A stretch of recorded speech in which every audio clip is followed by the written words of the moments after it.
Good afternoon, everyone, and thank you for joining us for Beyond Binaries, Building State Movements for LGBTQIA+ Liberation. This is a signature event this week as a part of our 7th annual Black Reproductive Justice Week of Action. My name is Lexi White, and I am the Director of State Policy and Advocacy at In Our Own Voice National Black Women's Reproductive Justice Agenda. We are a national and state partnership of reproductive justice organizations across the country whose work centers the voices and experiences of Black women, femmes, girls, and gender-expansive people in the ongoing fight to secure reproductive justice for all. This year, the focus of our week of action is the Black RJ Policy Agenda, an agenda to shift policy and change culture. And this week, In Our Own Voice and our supporters, as well as our state-based partners and policy agenda contributors, are engaging our legislators and communities around the Black reproductive justice policy agenda and the key policy priorities and issues impacting the lives of Black women, femmes, girls, and LGBTQIA+ individuals. Today's conversation intends to highlight the work and expertise of leaders in the reproductive justice movement whose lived experiences and day-to-day work helps us build a movement for reproductive justice that resists the limitations of binaries with regards to gender identity and expression, sex and sexuality, and our collective work to combat sex and gender-based discrimination, marginalization, and violence, all while imagining and building a world where Black, queer, trans, and gender non-binary people are more liberated than we are today. In this panel, you will hear me use the acronym LGBTQIA+ to refer to individuals who identify as lesbian, gay, bisexual, trans, queer or questioning, intersex, and asexual. You will also hear me use the term queer to reference both sexuality and gender, and we know that they are not one and the same. And to also more broadly reference a Black feminist movement ideology that invites us to envision beyond binary understandings of sex, sexuality, and gender, oppressive binaries that patriarchy and white supremacy maintain. While we do not on this panel represent the full range, depth, and breadth of experiences of the LGBTQIA+ community, we know it is important that our voices are heard as we work to dismantle the systems that push reproductive justice out of reach for our communities. Together, we know and can change a lot. I am honored and excited to introduce our wonderful panelists today. You will hear from Céshia Elmore, a creative educator and community organizer based in her hometown of Philadelphia. Céshia began organizing with New Voices for Reproductive Justice as lead organizer for the Say Her Name March for Justice to honor our sister Dominique Remy Fells, Breonna Taylor, and other Black and brown women, femmes, and girls who've suffered from gender-based violence. Céshia actively works on voter education, mutual aid efforts, and creating safe and brave spaces for Black women and LGBTQ folks, including the Queen Fierce Has Spoken platform designed to empower and elevate Black women. You will also hear from Agbo Ikor, who is a Black Taurus sun, Virgo moon, and Leo rising, I love that, born and raised in Metro Atlanta, Georgia. Agbo works with Spark Reproductive Justice now as their program director, working at the intersection of reproductive justice and queer liberation. Agbo has advocated passionately for Title IX protections to extend to victims of sexual assault on college campuses, for Black women's equal pay, and is passionate about issues such as pay equity, sex discrimination, and civic engagement. Agbo organizes around queer and trans issues and was successful in campaigning her own university to provide gender-neutral bathrooms for all students and facilitating political education for LGBTQIA+ leaders. You will also hear from Elise Saulsberry, who is the deputy director at SisterReach, a reproductive justice organization based in Memphis, Tennessee. They are celebrating 10 years this year, and Elise is the leader of the Boy Talk program, a transformative program for masculine of center identified women, gender nonconforming people, and transgender men. Elise is also founder and pastor of Agape Ministries, an inclusive and affirming ministry in Memphis, Tennessee, where she seeks to end discrimination of LGBTQIA+ people through correct interpretations of biblical texts, love and inclusivity, compassion and mercy. She is the mother of one son, a writer, an entrepreneur, and an activist of all things human rights. Welcome, everyone, and thank you so much for being here. I really want to ground our conversation in hearing from everyone, first and foremost, about how LGBTQIA+ liberation is critical to and interconnected with reproductive justice. And I'll go ahead and start with Elise. Well, it's critical to reproductive justice and interconnected with reproductive justice. One of the things we do in our work, for example, with the Boys Talk program, LGBTQIA folks are often overlooked, and especially transgender men, right? When it comes to reproductive and sexual health, including abortion care for those who choose abortion. And so, you know, reproductive justice in its foundation and its framework is a person's basically their right to choose to birth or not to, and having the necessary social supports to do either or. And so again, transgender men and gender nonconforming folks, LGBTQIA community altogether are oftentimes looked over in regards to that. So ways in which we're often overlooked in return as it relates to our reproductive and sexual health. First of all, our humanity, right? And then as it goes over into our reproductive and sexual health, we're often overlooked in that regard. Thank you. Agbo, can you answer the same question? Absolutely. So I think when it comes to reproductive justice, I think one of the main points of RJ is that we do center the margins. I mean, it came out of Black women recognizing that the mainstream reproductive rights movement did not speak to the issues of Black women, other women of color, women who were not, you know, middle to upper class, things like that. So it only makes sense, and it follows, you know, logically that we should center, you know, queer and trans folks of color when it comes to issues of reproductive justice. Spark specifically defines reproductive justice as having the resources necessary to make just well-informed decisions about our bodies, genders, sexualities, and lives safely.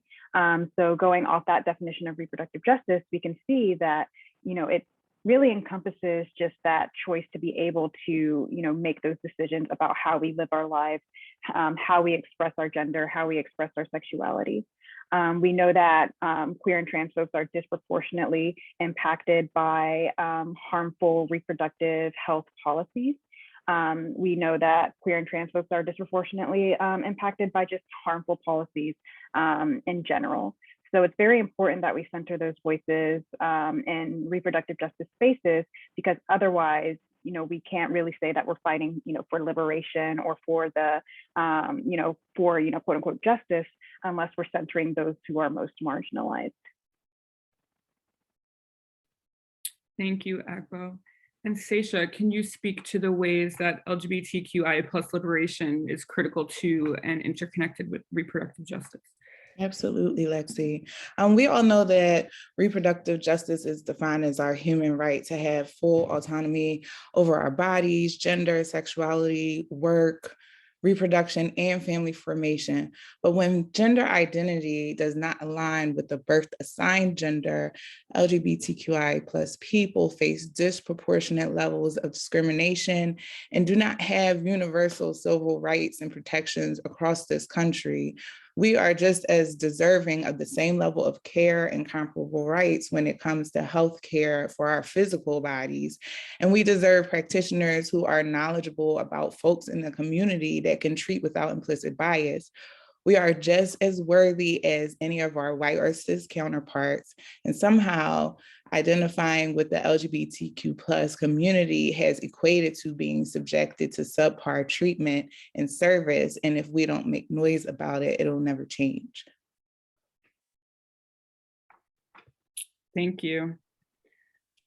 Now, we know the pandemic, COVID-19, has been especially challenging for Black communities, and even more challenging for Black, queer, and trans people. What are some of the ways that you all are witnessing the pandemic's impact on the Black LGBTQIA+ community in your own states and local communities? I will start with Elise. So I've witnessed many of us within the LGBTQIA community personally, right? Friends, right, that I know, people that come to me in terms of for advice, even if it's on the religious end, people really having a deeper,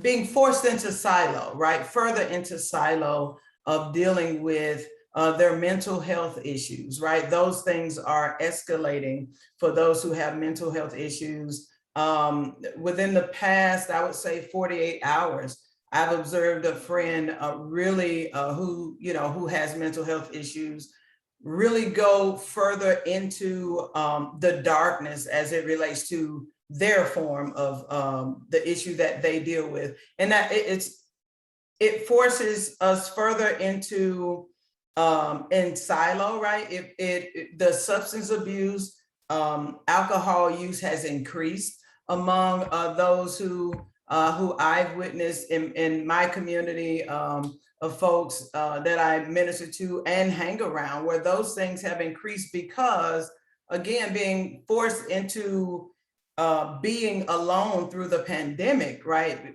We're already in silo, or most of us are dealing with who we are as it relates to rejection of the people that we would like to accept us who don't, right? That's isolation. And then to be in a pandemic and be forced further into isolation from the communities, right? That we're used to being in friendship with, partnership with, being able to do patio days out. And now, many of us are afraid to do that. And so again, I've seen where the alcohol intake as well as substance use has increased because of that. Not to mention even the impact that losing jobs, right?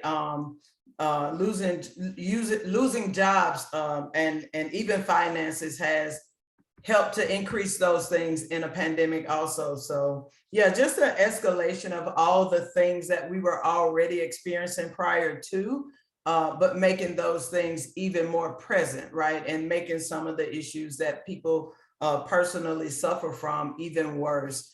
I would say even from a faith end, there's some LGBTQIA folks who have community and inclusive and affirming ministries when they don't have their family to lean on.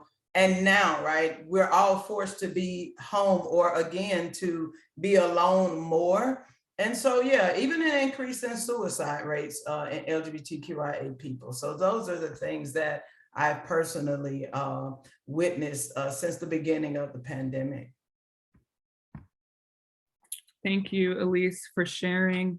Agbo, what are some of the ways that you have seen the LGBTQIA+ community impacted by the COVID-19 pandemic? Yeah, I mean, I can say that even before the pandemic, LGBTQIA folks were, I guess, more vulnerable to, disparate impacts when it comes to, crises like this. The system wasn't created essentially, for us or to, have our interests in mind. So, from jump, you're going to see that, folks are in a more vulnerable position. So with that, of course, you see more queer and trans folks losing their jobs, because they lose their jobs, it's harder for them to pay their bills. And, along with that, comes rent. And so, you have folks going through housing crises and things like that. And they're more vulnerable to experiencing that kind of situation. On top of that, we see that queer and trans folks are less likely to have access to comprehensive health care. With COVID-19 being what it is, just the thought of not being able to afford healthcare, which isn't, of course, unique to queer and trans folks, but as folks that are disparately impacted by these kinds of things, the thought of not being able to access healthcare or afford healthcare is, just scary, frightening.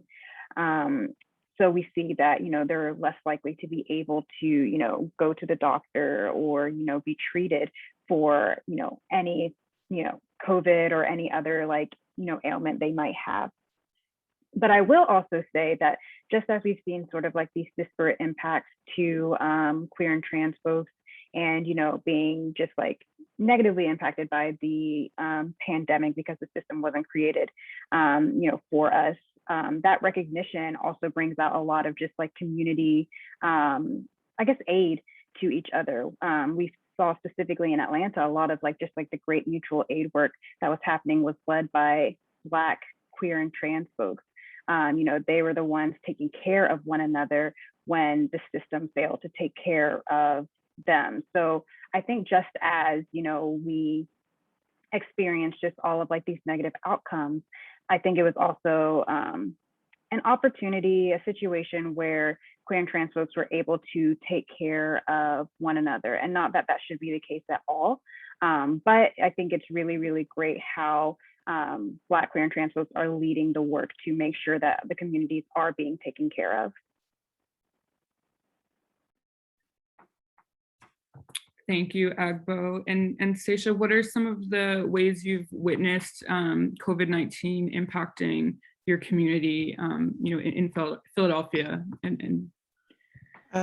Well, the pandemic really amplified this lack of basic needs. So when COVID-19 arrived, new voices immediately jumped into providing relief for Black families and folks in need of diapers and menstrual care, emergency contraceptive.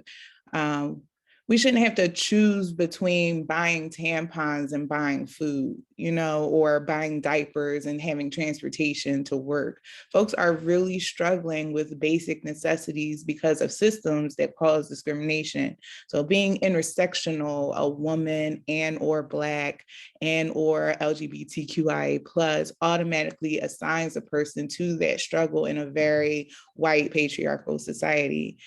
And as if mental health resources weren't already limited or accessible to Black and queer trans folks, as Agbo alluded to, the pandemic heightened that this experience with the reduction of in-person care, overscheduling and overbooking, especially for mental health resources that were free to low cost, and the capitalization of virtual services that aren't always accommodating to our time or our financial needs.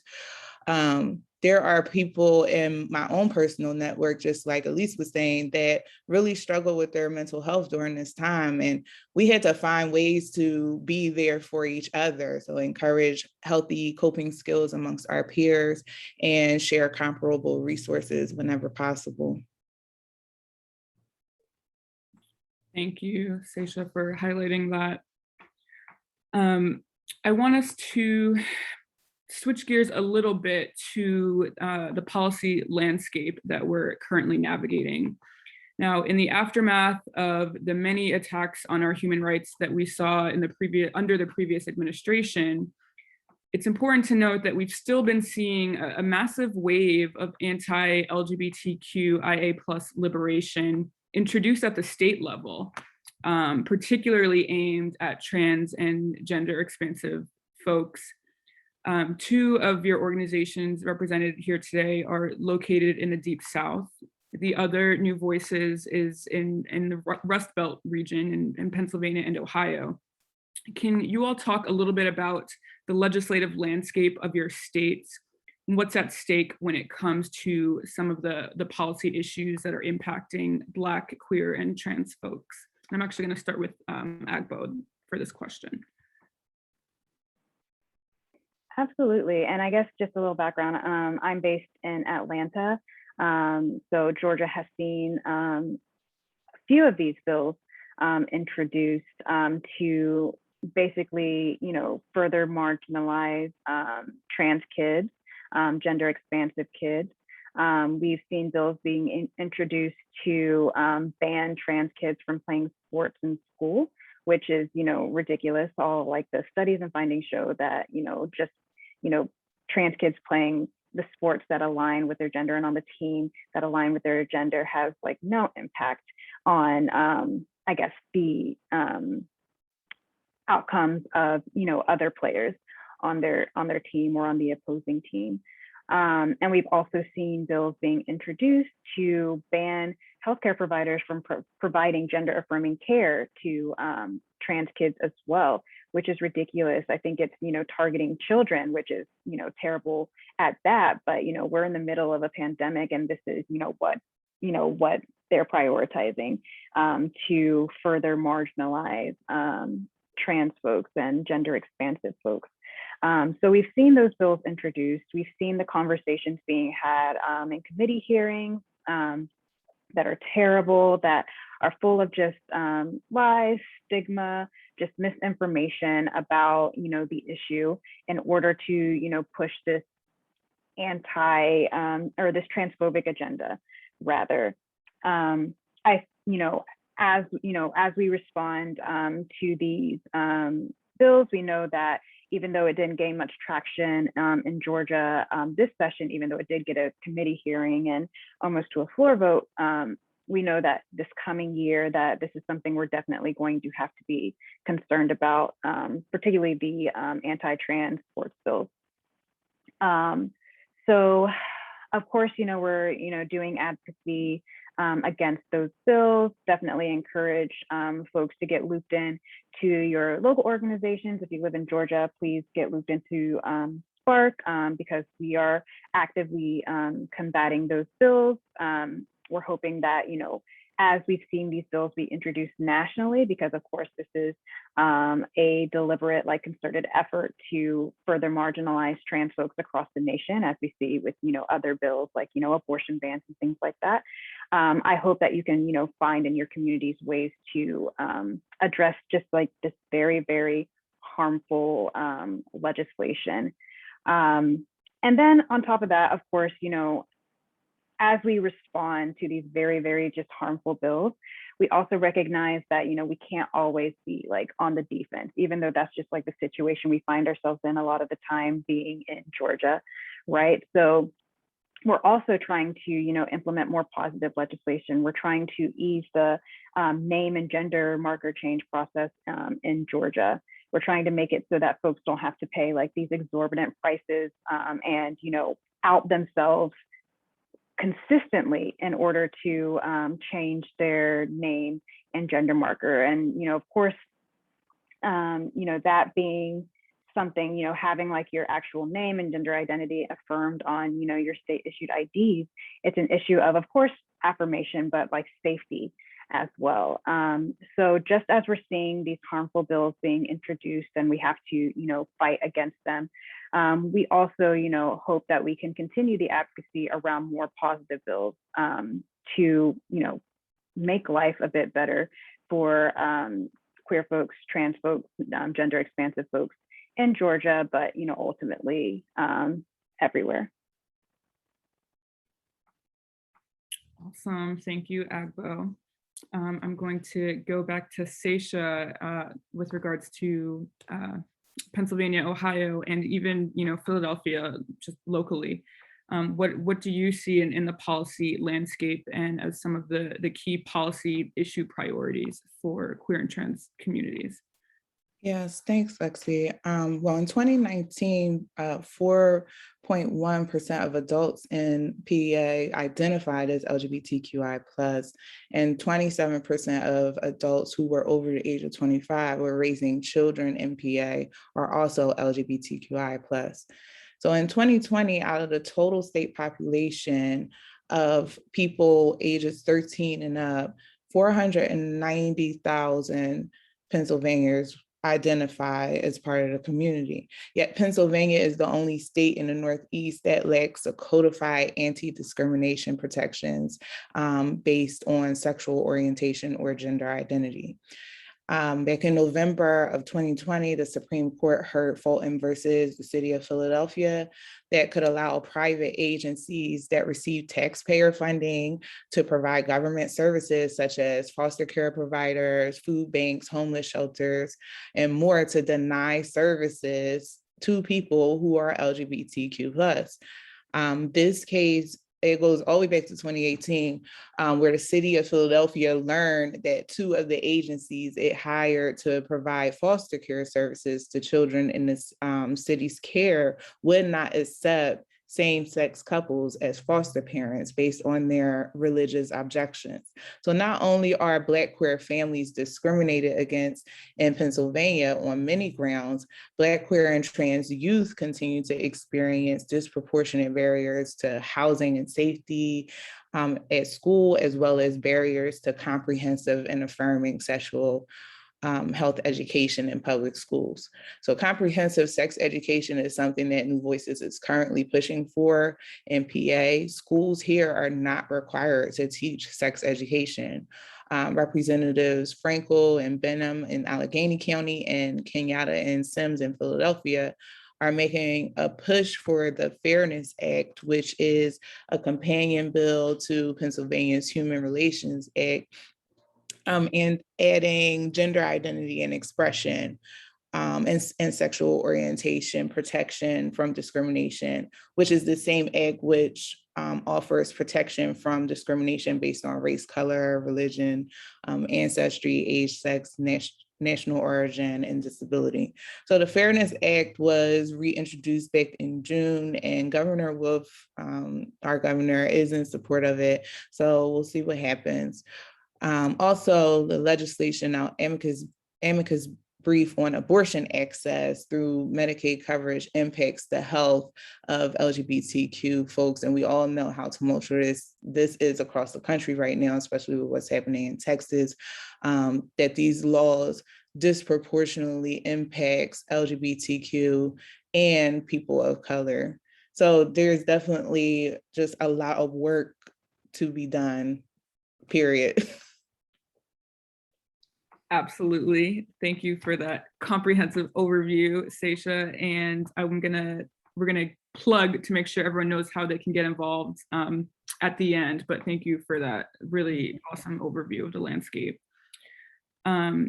Elise, can you tell us about the policy landscape in Tennessee? And I'm actually gonna toss you a part 2 question. You know, we've been talking about some of these religious objections to our basic human rights, to our right to parent, you know, which is really the 3rd prong of the principles that inform reproductive justice. Our right to parent with dignity as LGBTQ+ folks is constantly in question. What are some of the ways, tell us about the policy landscape in Tennessee, Elise, and then also like tell us a little bit more about your work with Agape Ministries and how your ministry is directly serving the LGBTQ community. Okay, thank you. In Tennessee, I want to say that our laws, or many of our policymakers here, are people of faith, right? They are your Southern Baptist, evangelical, Pentecostal church leaders, right? And so many will introduce policies that are in alignment with their beliefs and not the beliefs of all people in the state, including anti-LGBT bills. So there were 5 main ones that were passed this year. There was the SB 126, which restricted access to gender affirming care by limiting health providers the ability to prescribe hormone replacement therapy to pre-puberty minors, right? And so even a physician attempting to assist or to help a minor in that way results in a misdemeanor for them now, even to attempt to help. There was HB 3 that was passed. These bills also protect or prohibit transgender students from participating in school sports, which was mentioned earlier. SB 1229 is for parents who must give a 30-day notice prior to opting minors out of any sexual orientation or gender identity curriculum, which basically means anything that talks about anything in the curriculum that speaks on anything gender identity or sexual orientation related, parents can opt out of their children being present or young people being present of hearing whatever that lesson is. That's another, there's an anti-clergy bill that's still up in air, or anti-LGBT clergy specifically. And I think it was also called the anti-LGBT marriage bill, which our politicians, by implementing this bill or bringing this bill to the floor, it would basically prohibit, if you were licensed or ordained by a ministry through the internet, right? Most people have to go that route in the South because the South is made up a majority of your Pentecostal or Southern evangelical denominations. And so it's very difficult to even become licensed as an LGBT person in the South. So many who even are unattached or don't have a membership at a church, many will go to these organizations online to become licensed to be married. And so here in Tennessee, our politicians was like, okay, you know, we're on to like, how are all of these LGBT folks get married? Oh, this is where it's coming from. So they targeted clergy even, like I said, again, on those who were ordained online, and crafted a bill to say, if you're ordained online, those are no longer recognized, right? And so everybody was up in arms because we were trying to figure out, okay, well, does this mean that those who have been married, right, by these folks, LGBT couples and others alike, does that mean that their marriages are null and void? Right, so a judge basically placed a stay on that policy. So we're still trying to wait to see what they're going to do in that regard, because even again, LGBT clergy in this state are being, you know, there's policy being crafted against LGBT clergy. Let's see, there's HB 1182, which requires businesses that allow transgender people or gender non-conforming folks to use restrooms according to their gender identity. Like you must post an offensive warning at the entrance of the building or the restroom, right? So that's a way to affect that business directly, right? To have that, and this is a bill that passed this year. So it affects that business for those who are of traditional, right? Traditional religious beliefs. It affects that business as well as those who will target those businesses or the people who will use the services of those businesses, right? You know, some of them have to deal with being harmed, right? Because again, these are not just signs that's being posted at the doors of the restroom. There are signs that are posted outside of the business. Again, it affects many businesses in the state who do affirm the LGBTQIA community. And so, yeah, with the work that I do with Agape Affirming Ministries, I realized like how critical it was to begin this ministry. First of all, it came from my own lived experience to where growing up in the church, the harm that was caused through errant theology, right? And so I attended seminary school and realized that things weren't what I was taught, right? That LGBT folks aren't an abomination, like all of these things, the errant theology, right? That we're taught, that those things just weren't true. And so I wanted to be, I've always been called to ministry, but I wanted to also be a solution, right? I also wanted to live out loud, to be the example to other clergy people and people who have been harmed by these theologies, that it isn't what you were told. And also, this is what free indeed looks like, right? So Agape Affirming Ministries is a ministry that is here for all people, especially LGBTQIA people. I enjoy performing the weddings or officiating weddings of LGBTQIA people. So, you know, of helping those who are battling, right, with the process, because many have begin to come out of the traditional church, or traditional churches who do not fully support their whole selves. And so, yeah, those are folks that I help through the process of reconciling their spirituality and their sexuality so they can live free and whole lives.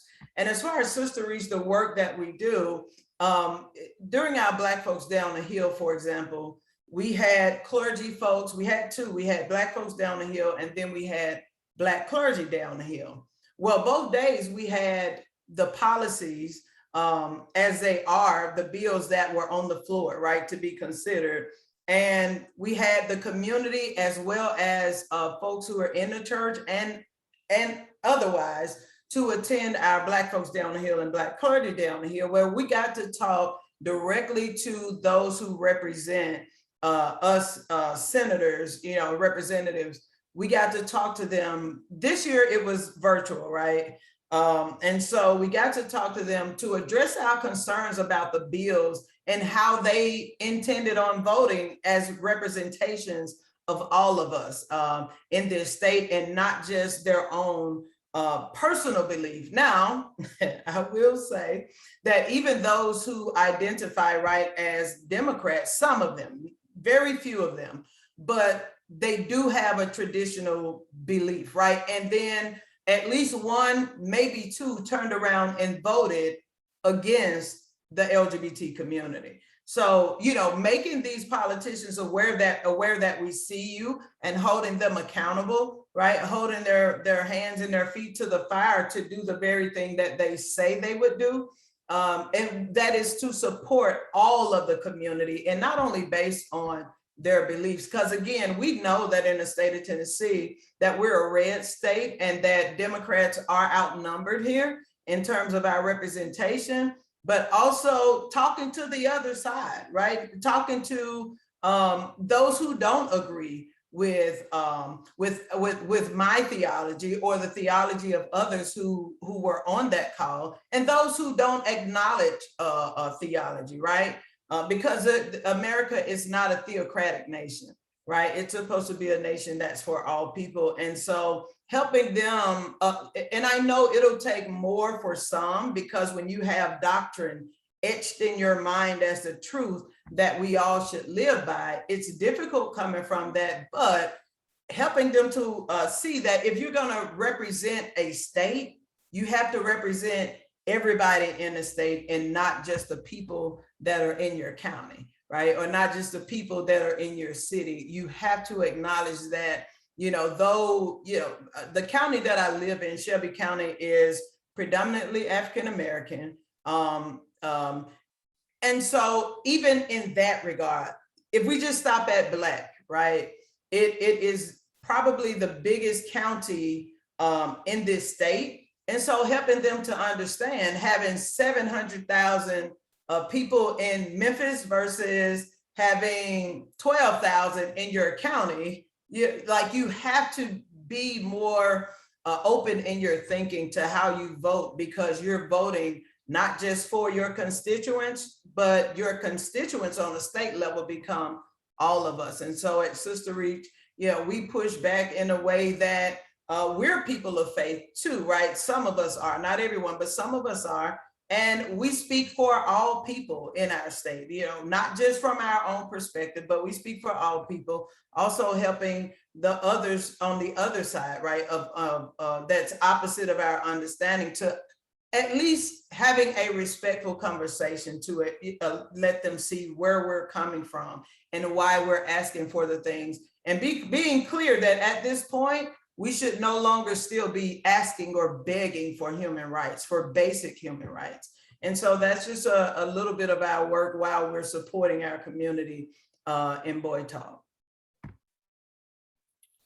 Thank you, Elise. And as someone who had the pleasure of joining the in-person Black Folks Stay on the Hill before the pandemic. And I think one of the virtual advocacy days this year just continued to be inspired by your work. And I'll say specifically like the way the delegation just, I think, very strategically was able to talk about their faith values in these meetings where, you know, most elected officials are just simply aren't leaving their faith values out of the room.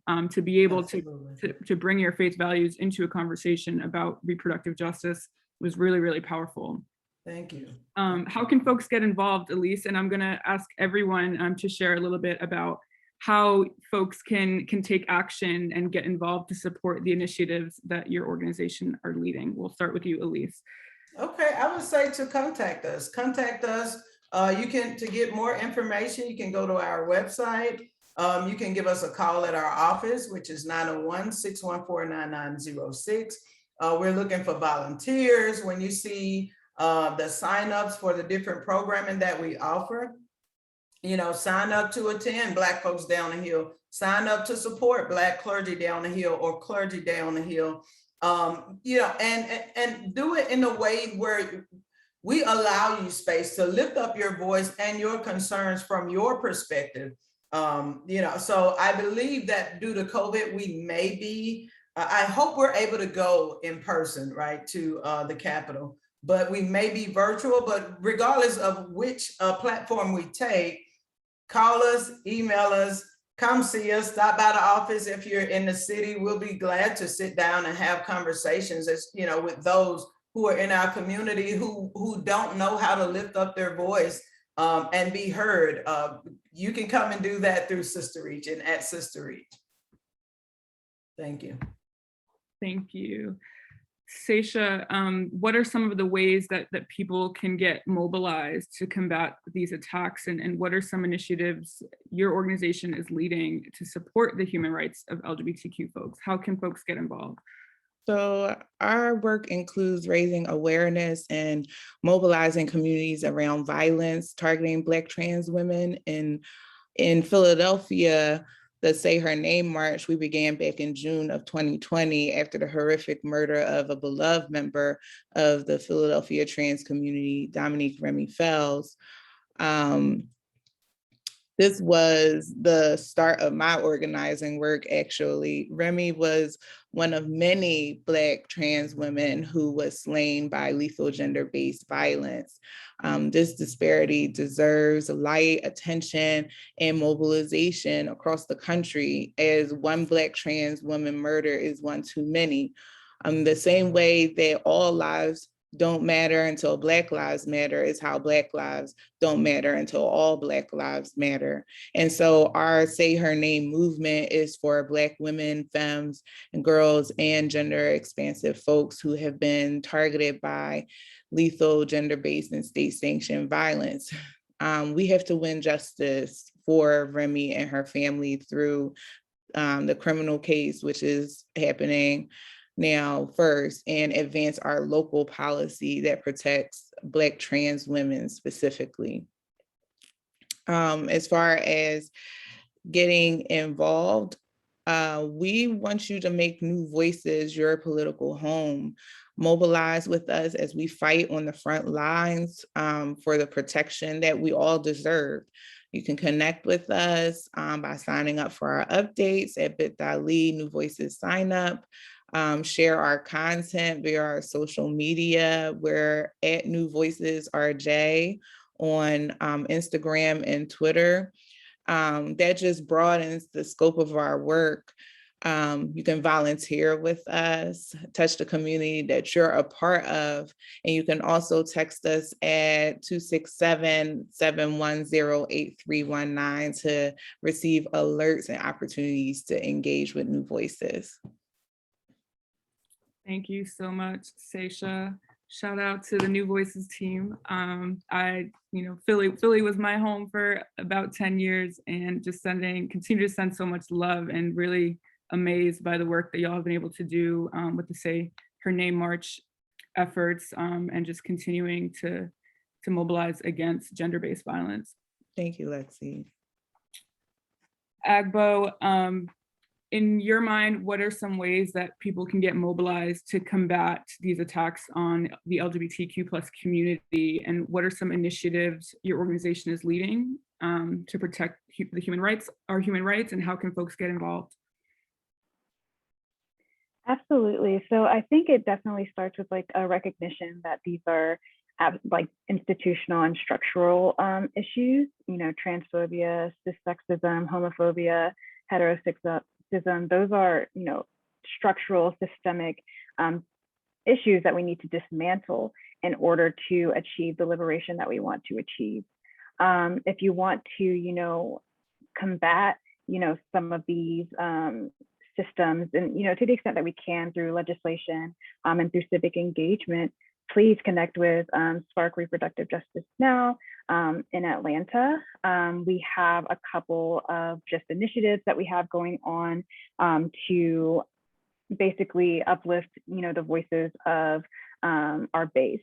I mentioned before our Power in a Name project, where, you know, not only is it a campaign to ease the name and gender marker change process in the state of Georgia, but as we are running this campaign, we hope to, as the process stands now, to help folks navigate that process, to, you know, help offset those fees for people who do want to change their name, who, you know, to offset the fees for folks who do want to change their name, to help sort of like guide them through that process, because it can be a bit just challenging and intimidating and just a lot, but that's by design.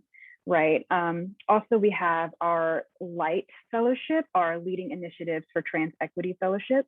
So if you're looking to have, you know, your leadership developed, if you want to learn more about organizing and advocacy, while also helping just plan spaces for trans folks in Atlanta and in the South to just be in community with one another. We have that fellowship program, which we actually started this year as part of our trans leadership initiative. So plug into that with us. At the top of each year during Georgia's legislative session, we have our Spark Organizing Intensive, where we teach folks again about advocacy, organizing, what it means to just advocate or do legislative advocacy in Georgia. And then we apply what we learned during our Legislate This Advocacy Day at the Capitol. Of course, you know, with the pandemic, you know, that has been virtual these past, well, actually just this year. We didn't go remote until after our Legislate This last year. But that is our day of just advocacy and uplifting the voices of our community members and centering the issues of Black, queer, and trans folks. We also recognize that the Georgia State Capitol may not be a safe place for everyone. Definitely, you know, there's a strong police presence. You know, there very much can be a violent place for our folks. So if there is discomfort or, you know, straight up, you know, fear of going to the Capitol, we do offer other avenues to get civically engaged, or even, you know, beyond that, to, you know, be in a space where we can plan actions, we can, you know, draft out our demands and figure out a way to demand that our needs be met. So plug into Spark Reproductive Justice Now. We would love to, you know, have you, love to see what we can do to support you, because we recognize that, you know, you can't show up to do the work if, like, you know, you like don't have your basic needs met. And yeah, just let us know, just look us up. Awesome. Thank you so much, Agbo, and everyone for sharing. We are going to actually open it up to Q&A at this point. And so for our viewers on Facebook and our viewers in the virtual room, we welcome your questions at this time. And I'll have a chance to pick a few questions to pose to our panelists.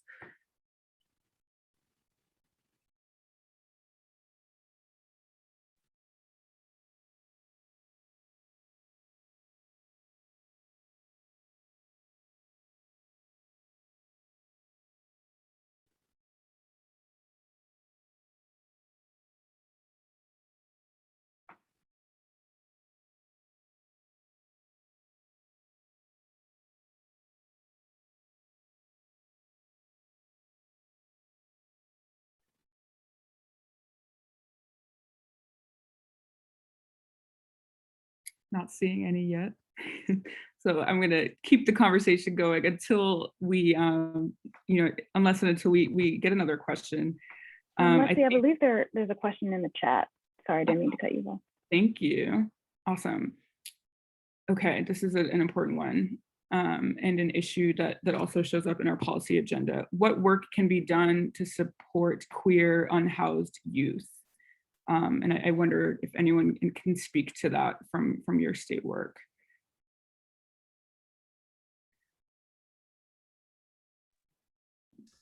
I would say the work, some of the work that can be done to support unhoused youth is to, there's the old-fashioned Southern way when it's safe, right?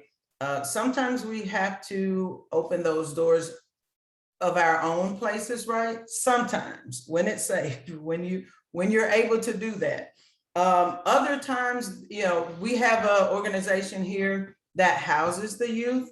And so becoming those organizations that are safe havens ourselves, especially as Black LGBTQIA people, those of us who are creating those spaces, right? Creating the opportunities for the unhomed to be home. So those are just two ways. Again, being in the South, that hospitality makes you just want to embrace everybody, but we know that that's not always safe to do. So again, yeah, becoming an organization or what have you, who offers housing to the unhomed LGBTQIA young people. I agree with Elise, because it does start with a level of compassion, right? So like, if you don't see a solution, like, you just come up with a solution for yourself, like, we are who we've been waiting for, kind of thing. I know here in Philadelphia, we do have an organization called the Attic Youth Center that assists with finding youth housing. And of course, a lot of our youth are in the foster care system. You can identify as a foster parent who is accepting of LGBTQ youth. And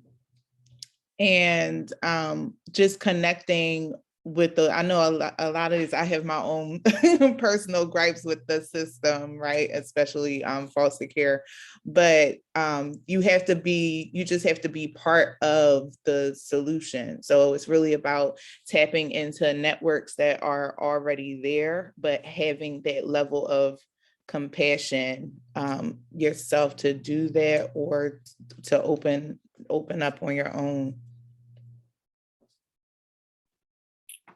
Thank you. I have another question. I'm just going to go in order. What are some tactics you've seen be effective for organizing for LGBTQ legislation in your state?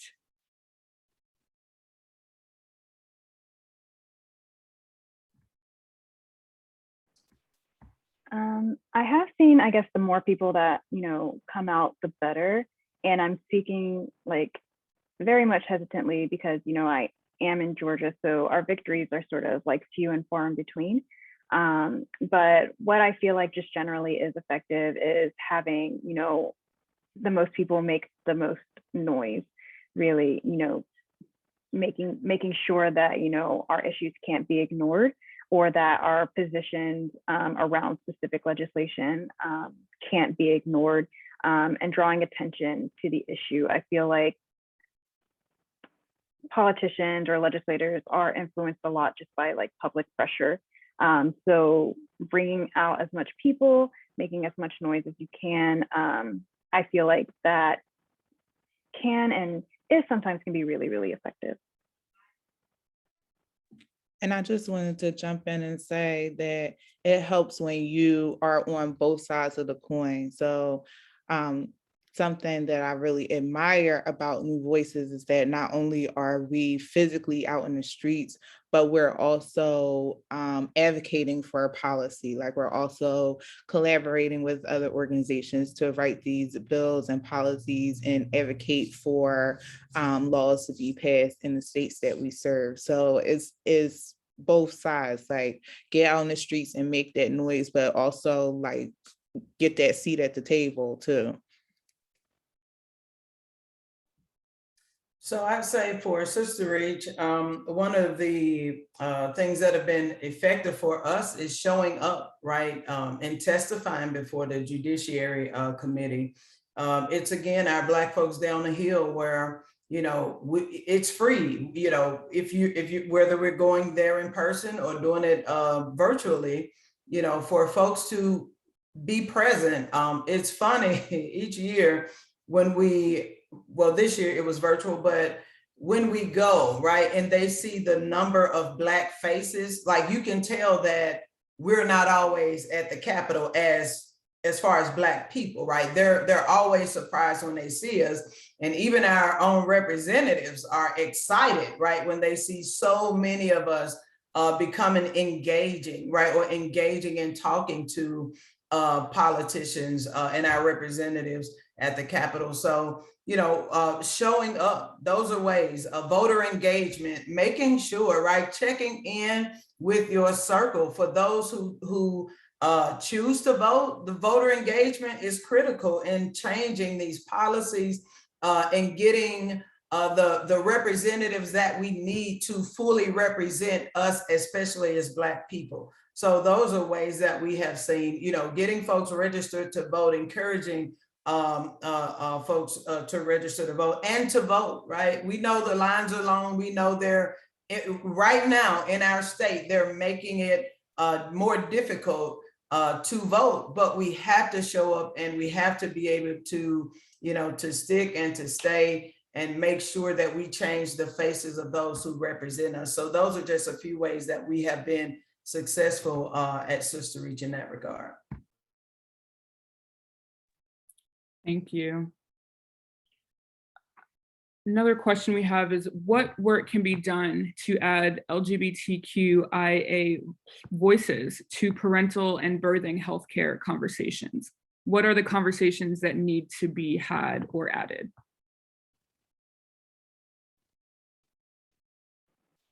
I can speak on this a bit as far as like the conversations that need to be had when it comes to birthing and parenting for queer couples or couples with like, you know, trans folks.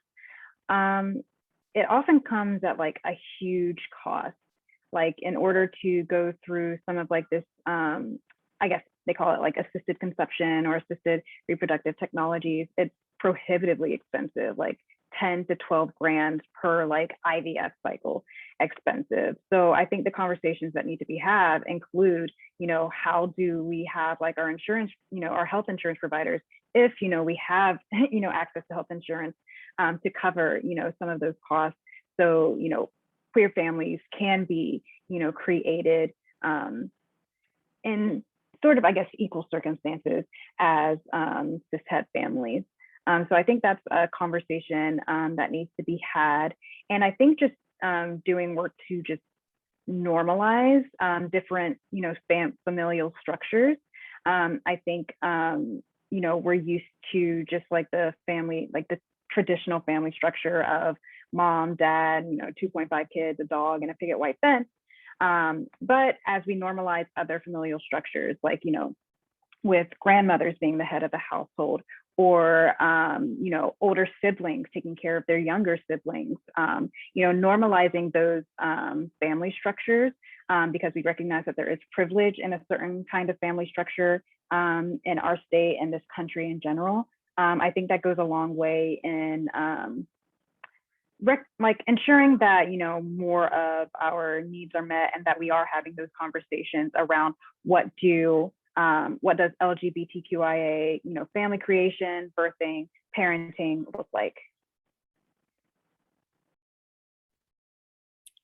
Thank you.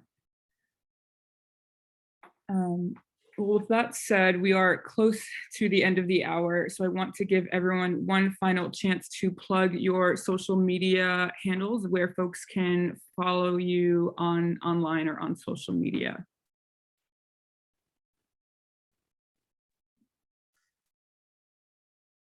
Oh, go ahead, Elise. All right, I'll start by saying, as far as our website, you can visit us at www.sisterreach.org to learn about our program and to contact us. And we know that everybody can't show up for every event, but for those who would like to, and even the safety aspect, as Agbo mentioned earlier.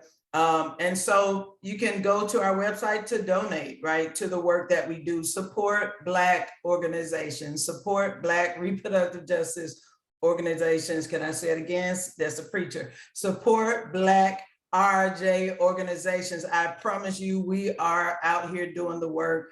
SisterReach in the state of Tennessee, we are doing the work. So again, Boy Talk, for those who are masculine of center, gender nonconforming, and transgender male men, you can search us on Facebook to access Facebook, Instagram, under Boy Talk, to join the group and to have those conversations about reproductive and sexual health and different other topics that affect our community. One last point, for safe sex kits, we mail those out to those who request them.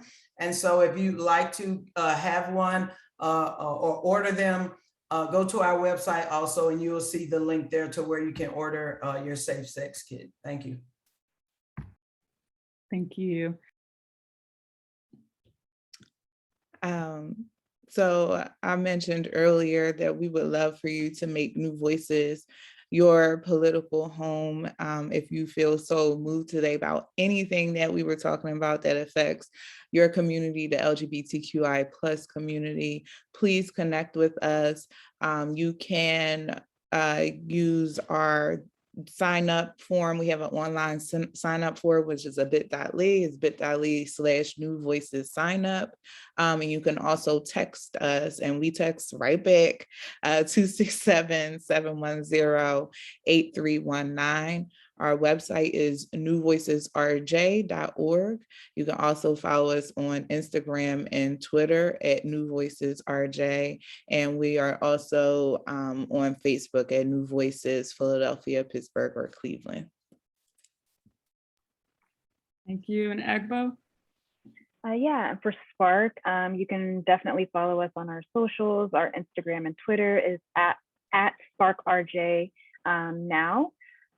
With our Facebook being Spark Reproductive Justice Now. You know, just put us in the search bar, you can find us.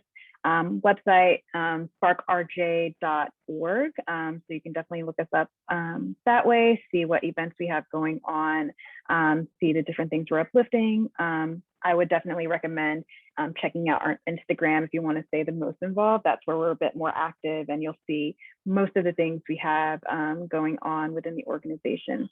And I guess just a little plug, if you need Plan B, we have so much of that. So if you're interested in just getting, Plan B for free, let us know, and we can coordinate getting that to you as well. And yeah, I think that's it as far as our contacts. Agbo, if you have too much of it, you can send us some. Absolutely. We love to see Philadelphia with some campaign. Yes. Yes. Well, thank you everyone so much for your time today and for sharing about your work. I want to invite our viewers to follow In Our Own Voice National Black Women's Reproductive Justice Agenda on social media at BlackRJ, to continue to follow our events for the Week of Action.